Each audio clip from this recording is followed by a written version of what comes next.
5월 14일 예수소망교회 주일 예배 말씀 베드로전서 3장 13절에서 22절까지의 말씀입니다. 고난을 통해 그리스도를 증거하라. 너희가 열심으로 선을 행하면 누가 너희를 헤아리요. 그러나 의를 위하여 고난을 받으면 복 있는 자니 그들이 두려워하는 것을 두려워하지 말며 근심하지 말고 너희 마음에 그리스도를 주로 삼아 거룩하게 하고 너희 속에 있는 소망에 관한 이유를 묻는 자에게는 대답할 것을 항상 준비하되 온유와 두려움으로 하고 선한 양심을 가지라. 이는 그리스도 안에 있는 너희의 선행을 욕하는 자들로 그 비방하는 일에 부끄러움을 당하게 하려 함이라. 선을 행함으로 고난받는 것이 하나님의 뜻일진데 악을 행함으로 고난받는 것보다 나으니라. 그리스도께서도 단번에 죄를 위하여 죽으사 의인으로서 불의한 자를 대신하셨으니 이는 우리를 하나님 앞으로 인도하려 하심이라. 육체로는 죽임을 당하시고 영으로는 살리심을 받으셨으니 그가 또한 영으로 가서 옥에 있는 영들에게 선포하시니라. 그들은 전에 노아의 날 방주를 준비할 동안 하나님이 오래 참고 기다리실 때에 복종하지 아니하던 자들이라. 방주에서 물로 말미암아 구원을 얻은 자가 몇 명뿐이니 겨우 8명이라. 물은 예수 그리스도께서 부활하심으로 말미암아 이제 너희를 구원하는 표니 곧 세례라. 이는 육체의 더러운 것을 제하여 버림이 아니요 하나님을 향한 선한 양심의 간군이라. 그는 하늘에 오르사 하나님 우편에 계시니 천사들과 권세들과 능력들이 그에게 복종하느니라. 아멘. 우리가 사람들에게, 불신자들에게 전도할 때 전도지로 전도하는 것보다 그 그리스도인의 삶으로 전도하는 것이 더 효과가 크다고 말합니다. 삼위일체라는 신학 용어를 처음 만들었던 신학자 터툴리안이라는 사람은 원래 신자가 아니었는데 로마의 그 그리스도인 박해 때 원형 경기장에서 굶주린 사자의 밥이 되어 가면서도 찬양을 하며 숨을 거둔 그리스도인들의 그 순교하는 모습을 보고 저들은 제3의 족속인가? 어떻게 저렇게 죽음을 두려워하지 않는가? 라고 그 모습을 보고 회심을 하게 되었다고 합니다. 이처럼 세상 사람들은 고난 가운데 절망하지 않는 그리스도인의 삶을 통해서 도전을 받게 되는 것이죠. 오늘 말씀은 선을 행하는 사람들이 고난받는 그 현실에 대해서 베드로는 예수님의 가르침에 따라 살고 의를 행하는 사람의 박해를 받게 되지만 이러한 사람이 복 있는 사람이며 그들에게 위로하며 격려하면서 쓴 서신입니다. 성도가 이 땅에서 필연적으로 당할 수밖에 없는 고난에 대한 바른 인식, 또 어떻게 그 고난을 이겨내야 하는지, 먼저 의를 위해서 고난당하는 성도의 그 복됨, 그리고 의를 위해서 고난당하신 그리스도의 모범에 대해서 말하고 있습니다. 베드로전서 3장 13절에서 또 너희가 열심으로 선을 행하면 했을 때 이 또는 앞에 문장 12절을 연결해서 결국 고난받는 성도들을 위로하면서 주의 눈은 의인을 향하시고 그의 귀는 의인의 강구에 기울이시되 주의 얼굴은 악행하는 자들을 대하시느니라 하였느니라와 연결되어서 하나님을 신뢰하고 선을 행하는 자들을 하나님이 도와주신다는 것, 그래서 아무도 해칠 자가 없다는 것으로 연결이 됩니다. 실제로 이 서신을 읽은 당시에 그리스도인들은 로마의 그리스도인들은 그들이 그리스도를 믿는다는 이유로 현실 속에서 많은 어려움을 경험했습니다. 베드로전서 4장 14절에도 보면은 너희가 그리스도의 이름으로 치욕을 당하면 복 있는 자로다. 영광의 영 곧 하나님의 영이 너희 위에 계심이라. 너희 중에 누구든지 살인이나 도둑질이나 악행이나 남의 일을 간섭하는 자로 고난을 받지 말려니와 만일 그리스도인으로 고난을 받으면 부끄러워하지 말고 도리어 그 이름으로 하나님께 영광을 돌리라 라고 말하고 있습니다. 오늘 말씀을 통해서 성도가 고난을 통해서 그리스도를 증거하는 삶이란 어떤 것일까요? 첫 번째는 13절의 말씀을 통해서 너희가 열심으로 선을 행하면 누가 너희를 헤아리요. 그리스도인은 열심히 선을 행하면서 예수를 드러내야 한다고 말합니다. 성도들을 못살게 하고 조롱하며 박해하는 자가 있다는 것이 전제하에 말하는 것이죠. 열심히 선을 행한다는 것은 선의 열광자가 된다는 제로테스란 단어인데 그냥 평범하게 선을 행하는 것이 아니라 아주 열심으로 선을 행하는 자가 되어야 그 행악하는 자들의 마음을 녹일 수 있다는 것입니다. 우리가 요한계시록 3장 15절에 보면은 라오디게아 교회에게 준 말씀인데, 내가 내 행위를 아노니 내가 차지도 아니하고 뜨겁지도 아니하도다. 내가 차든지 뜨겁든지 하기를 원하노라. 내가 이같이 미지근하여 뜨겁지도 아니하고 차지도 아니하니 내 입에서 너를 토하여 버리리라. 이렇게 말씀하십니다. 그리고 열심히 선을 행한다는 것은, 이 열심은 자신의 이익과 불이익을 따지지 않고 선을 추구하는 삶입니다. 선을 행하는 것에 열심을 내면 우리에게 닥치는 불필요한 고난을 막을 수가 있죠. 죄를 지어서 받는 고난, 악을 악으로, 욕을 욕으로 갚아서 받는 고난을, 이런 불필요한 고난을 우리는 막을 수가 있습니다. 그러나 복된 고난은 14절에 말씀하는 의를 위하여 고난을 받으면 복이 있는 자니, 선한 양심을 가지고 예수님의 십자가와 부활을 증언할 때 받는 고난을 말합니다.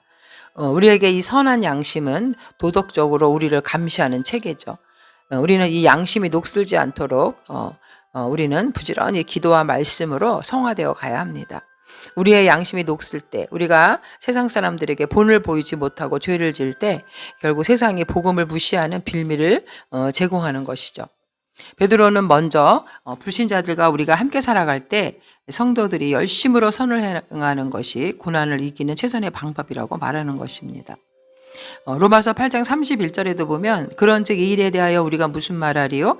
만일 하나님이 우리를 위하시면 누가 우리를 대적하리요? 박해자들은 우리의 육체를 상하게 할지라도 그 영혼까지는 우리를 손댈 수 없는 근본적인 해를 끼치지는 못합니다. 35절에도 누가 우리를 그리스도의 사랑에서 끊으리요? 환난이나 공고나 박해나 기근이나 적신이나 위험이나 칼이라. 그러므로 성도들은 선을 행하되 낙심하지 말고 두려워하지 말고 끝까지 참고 인내할 때 하나님께서 그 성도들에게 큰 복으로 보답해 주신다는 사실을 우리는 잊지 말아야 하겠습니다. 여기서 복이라는 단어 마카리오이는 행복한, 복을 받은, 이런 뜻입니다. 결국 복의 근원이신 하나님께서 복을 주신다는 것이죠.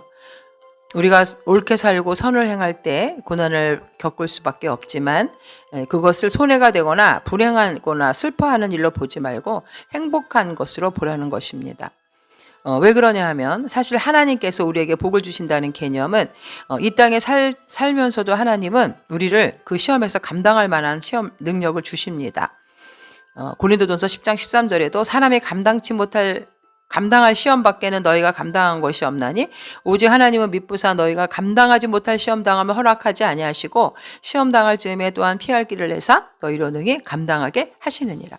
하나님께서 우리를 도와주신다는 것입니다. 그래서 우리가 복된 자라는 것이죠. 그러나 구체적인 복은 결국 이 땅의 현세적인 복을 말하는 것이 아니라, 심령이 가난한 자가 복이 있다라고 말씀하실 때 마태복음 5장에 이 가난함은 세상의 안목에서 보는 복이 아니라 의를 위해서 고난받는 것이고, 세상의 관점으로 봤을 때는 복된 것이 아니죠. 결국 여기서 말하는 복은 미래에 하나님께서 종말적으로 이루어 주시는 영원한 영생과 상급을 말하는 것입니다. 두 번째는 베드로 사도가 두려워하지 않고 근심하지 않음으로 예수를 드러내야 한다고 말합니다. 우리에게 두려워하지 말라고 권면합니다. 14절과 15절에 의를 위해서 고난을 받으면 복이 있는 자니 그들이 두려워하는 것을 두려워하지 말며 근심하지 말며 너희 마음에 그리스도를 주로 삼아 거룩하게 하라. 결국 우리가 예수 그리스도를 신뢰하라는 것이죠. 주님을 신뢰할 때 우리가 근심하지 않고 두려워하지 않을 수 있습니다. 그리스도를 마음에 주로 삼아 거룩하게 한다는 것은 두려워하지 말고 소동하지 말고 담대하라는 것이죠. 여기서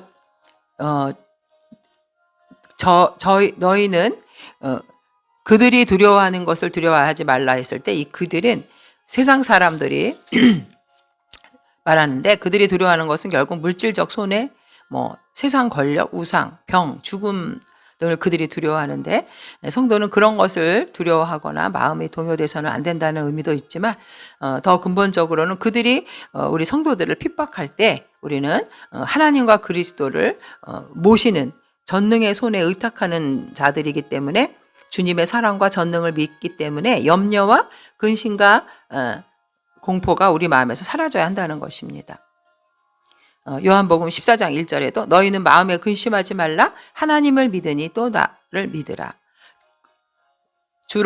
그리스도를 주로 삼아 거룩하게 한다. 이 거룩하게 한다는 말은 그리스도가 그 능력과 사랑과 권세와 존귀가 모든 면에서 사람 혹은 사탄과는 절대적으로 다르고 우월하다는 사실을 인정하는 것을 말합니다. 다시 말해서 그리스도가 만왕의 왕이고 모든 권세를 가진 분이고 우리를 위해서 자신의 생명까지 내어준 사랑의 주님, 또 이 땅의 만물을 정복한 분으로서 완전히 구별된 분이라는 것을 나타내는 것이죠. 그리스도가 이처럼 이 땅에 우주적 권세를 가진 하나님이라는 걸, 능력의 하나님이라는 것을 우리 마음에 성별된 자로, 구별된 자로 계실 때 우리가 이 땅에 세상적인 두려움을 가질 수 있겠습니까? 여기서 14절 하반부에 두려워하는 것을 두려워하지 말고 근심하지 말고 마음에 그리스도를 주로 삼아 거룩하게 하고, 이 말은 이사야 8장 12절과 13절을 반영하고 있습니다. 이사야 8장 13절에 만군의 여호와 그를 너희가 거룩하다 하고 그를 너희가 두려워하며 무서워할 자로 삼으라. 오직 우리가 두려워할 자는 바로 하나님 한 분밖에 없습니다. 그래서 마태복음 10장 28절과 29절에도 보면 몸은 죽여도 영혼은 능히 죽이지 못하는 자들을 두려워하지 말고 오직 몸과 영혼을 능히 지옥에 멸하실 수 있는 이를 두려워하라. 마틴 루터 킹 목사는 인종차별주의자들에게 말로 다 할 수 없는 욕과 협박을 당했습니다. 어느 날 마틴 루터 킹 목사님의 집이 폭탄 테러로 무너졌다는 말을 무너졌습니다. 그래서 많은 사람들이 분노해서 이를 두고 복수를 해야 한다고 했지만 목사님은 이렇게 말했습니다. 예수님은 지금도 원수를 사랑하라고 하십니다. 증오에 우리는 사랑으로 맞서야 합니다. 믿음과 확신을 가지고 집으로 돌아가십시오. 결국 이 목사님의 말씀은 증오는 두려움의 다른 말을 말하는 것이죠. 그러나 사랑은 그리스도를 주로 삼는 마음에서 나오는 것입니다. 그래서 15절에 너희 마음에 그리스도를 주로 삼아 거룩하게 하고 너희 속에 있는 소망에 관한 이유를 묻는 자에게는 대답할 것을 항상 준비하되 온유와 두려움으로 하고. 이제 세 번째로서 우리가 고난 가운데 왜 기뻐하는지 묻는 이 세상에 대해서 우리는 온유와 경외함을 보여줌으로써 예수님을 드러내야 한다는 것입니다. 고난을 이기고 그것이 바로 세상에 향한 복음 증거의 기회로 삼으려는 것입니다. 그리스도인들은 자신이 가진 소망이 무엇인지 묻는 질문에 대한 답을 항상 준비하고 갖고 있어야 합니다. 그리고 그 답은 온유와 두려움을 바탕으로 해야 합니다. 그 온유함은 하나님을 완전히 신뢰하는 데서 나오고 또 완전한 신뢰는 하나님을 경외하게 합니다. 하나님을 신뢰하고 경외하는 것이야말로 그리스도인들이 세상에 보여주어야 할 답이며 태도인 것입니다. 온유라는 것은 하나님을 온전히 신뢰할 때 지금 내가 받는 고난을 통해서 하나님께서 반드시 선한 열매를 맺게 해주실 것이라는 확신, 지금 우리가 눈에 보이는 이 세상의 주인인 것처럼 보이는 악은 결국 쓰러지고 선이 승리할 것이라는 확신, 이 확신이 있는 사람들은 지금 여기에 고난 속에서도 온유할 수 있는 것입니다.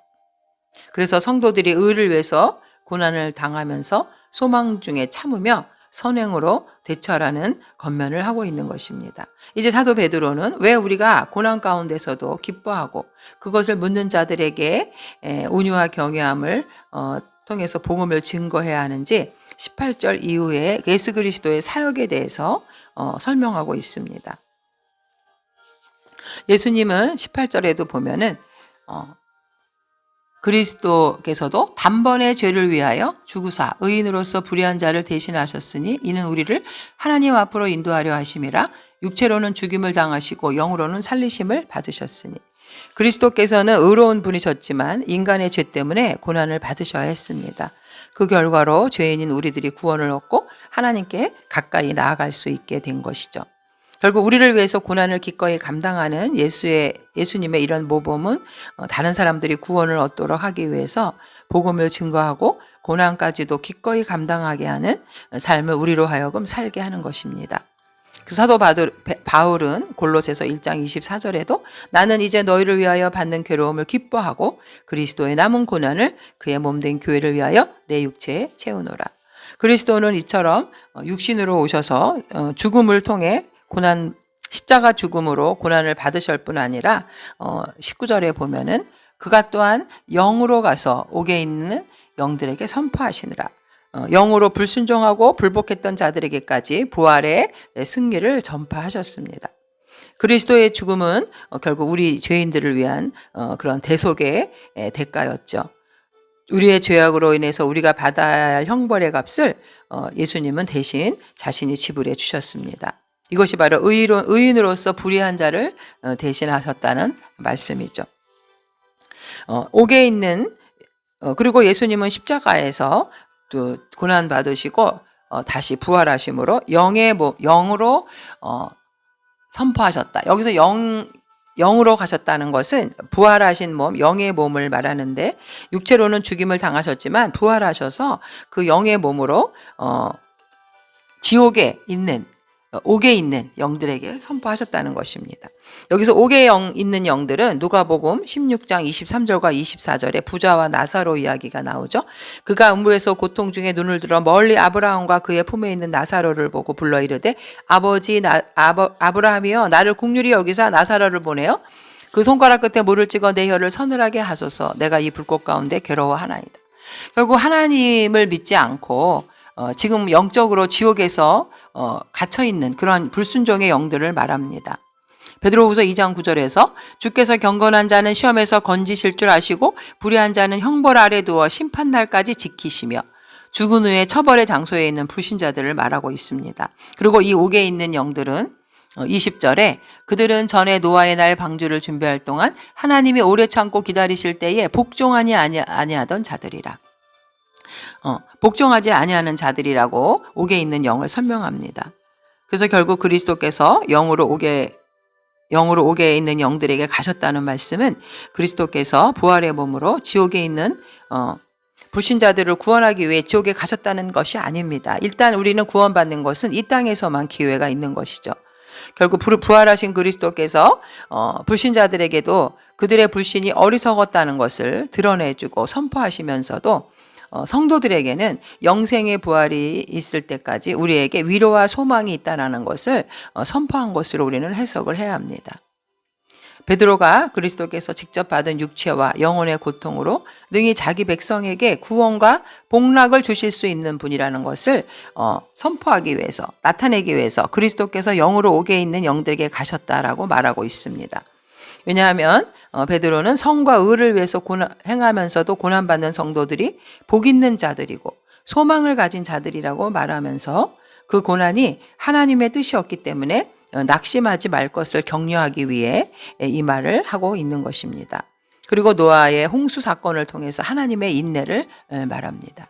하나님이 오래 참고 기다리실 때에 결국 하나님은 베드로후서 3장 10절에도 보면은 9절도 주의 약속은 어떤 이들이 더디다고 생각하는 것 같이 더딘 것이 아니라 오직 주께서는 너희를 대하여 오래 참으사 아무도 멸망하지 아니하고 다 회개하게 이르기를 원하시느니라. 노아 시대를 통해서 말세의 심판을 예표하고 있고 결국 하나님은 예수님의 그 재림을 통해서 많은 자들이 구원 얻기를 바라신다고 이 예를 들어서 베드로는 말하고 있습니다. 결국 노아는 최종적으로 소수의 다른 사람들과 함께 구원을 받았는데 8명으로 말하죠. 이 숫자가 이렇게 적다라는 것은 결국 그들의 숫자가 적을지라도 그리스도는 반드시 승리하였고 모든 것이 그분의 복종하기 때문에 역시 성도들 역시 최종적으로 구원을 받게 될 것이라고 격려하는 것입니다. 베드로전서 3장 22절에 그는 하늘에 오르사 하나님 우편에 계시니 천사들과 권세들과 능력들이 그에게 복종하느니라. 결국 이 노아의 홍수 사건은 우리에게 홍수가 마침내 임했던 것과 마찬가지로 최후의 심판도 분명히 우리가 사는 이 세상에 도래할 것이며 그리스도는 궁극적으로 우주의 모든 악을 이기고 승리할 것을 우리에게 말해주고 있습니다. 결국 인간을 사랑하셨던 그리스도는 마침내 하나님께로부터 권세와 영광과 존귀를 받으셨습니다. 22절에 그는 하늘에 오르사 하나님 우편에 계시니 천사들과 권세들과 능력들이 그에게 복종하느니라. 결국 예수님은 하나님 보좌 우편에서 만물을 다스리는 분이 되신 것입니다. 결국 예수님의 부활은 죽음과 죄에 대한 심판의 영역으로부터 단번에 이루신 영원한 출구를 말하고 그분의 부활 안에서 예수 그리스도와 우리의 연합은 하나님이 우리에게 새 생명을 주시는 것으로 설명되고 있습니다. 베드로전서 1장 3절에도 보면 우리 주 예수 그리스도의 아버지 하나님을 찬송하리로다. 그의 많으신 긍휼대로 예수 그리스도를 죽은 자 가운데서 부활하게 하심으로 말미암아 우리를 거듭나게 하사 산 소망이 있게 하심. 그러므로 성도들은 이 불신이 가득한 사회에 살면서 남을 위해 선을 행하며 무고하게 고난당하는 것이 예수 그리스도의 고난을 본받는 것으로 결국 우리는 하늘의 상과 영광의 기업을 쌓는 것이 된다는 것입니다. 예수님의 부활 승천은 결국 우리 예수님과 연합한 우리의 미래적 승천과 그분과 함께 우리도 다스리고 통치한다는 것을 말합니다. 데살로니가